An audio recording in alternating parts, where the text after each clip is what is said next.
از نظر بسیاری ها میگویند که وضع سلامتیتون چندان خوب نیست و در پنجکین گوشتی نمیگیرید. نه انشالله که سلامتی هم برقرار شد، تمرین های هم خوبن. روزهای 16 و 17 ما اشتراک نمیکنیم در مسابقه پنجکین و روزهای 21 و 22 مارت انشالله که اشتراک میکنیم در استرافشان. بله. آمادگی حالا خود را چگونه احساس میکنید؟ خیلی آمادگی ها خوبن.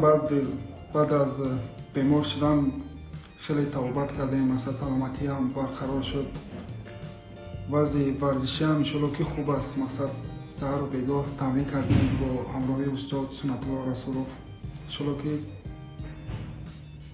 انشالله که در مخلصان رو ناامید نمیکنیم. مخلصان رو ناامید نمیکنیم. مخلصان رو انشالله که شاد میکنیم. اینجا دو فرق است، یکی مسابقه های بین المللی گوشتگیری که وقتی معین دارد و میدان هایی که مردم شما رو پزمانند. ولی انشالله که بعد از رمضان در گوشتن‌های ملی هم اشتراک میکنیم. بعداً ما را مسابقه های بین المللی انتظار است. با حرکت میکنیم که در آن مسابقه هم نتیجه خوب به دست بیاریم. و آمدید به کورش اندکی کارتان باز هم نادرست، یعنی کمی مخلصان نگران شدند. ولی هم در کورش هم در فرسونزاده گوییم که وضع سلامتی خوب نبود. باید من رقابت نمیکردم اما کردم. خوب نشد. خطاگی رو فهمیدی؟ بله. تکمیل هنر حالا خوب است؟ بله خوب است. انشالله که با چمپیونات تاجیکستان که اول شدیم که در وزن 86 کیلو در آنجا با 5 حریف خود دست بالا شدم. کمبودی ها اصلاح شدن؟ کمبودی ها اصلاح شدن. اکنون در پیش با چند مسابقه ما را انتظار است. حرکت میکنیم که در اون مسابقه هم دست بالا شویم. میدان های امساله را چگونه دیدن میخواهید گوشتین را؟ میدان های امساله انشالله که بعد از رمضان انشالله که میدان های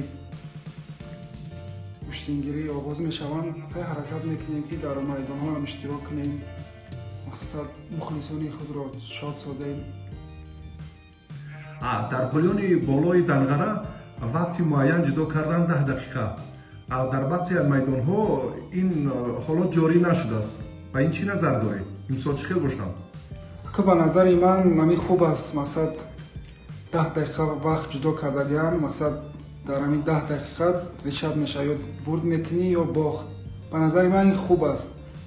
برای که پیشتر میرد با یک سپرینگ ما حدود 40 دقیقه گوشتی میگرفتیم به نتیجه 40 دقیقه 52 دقیقه تا 1 ساعت هم دوام میکرد به نتیجه. مثلا همین 10 دقیقه خوب است که یا دست بالا میشی یا مغلوب میشی. درست. مکافات ها که بهتر میشن در 40 دقیقه میتوانیم با 4 رقیب گوشتینگیری ها؟ بله.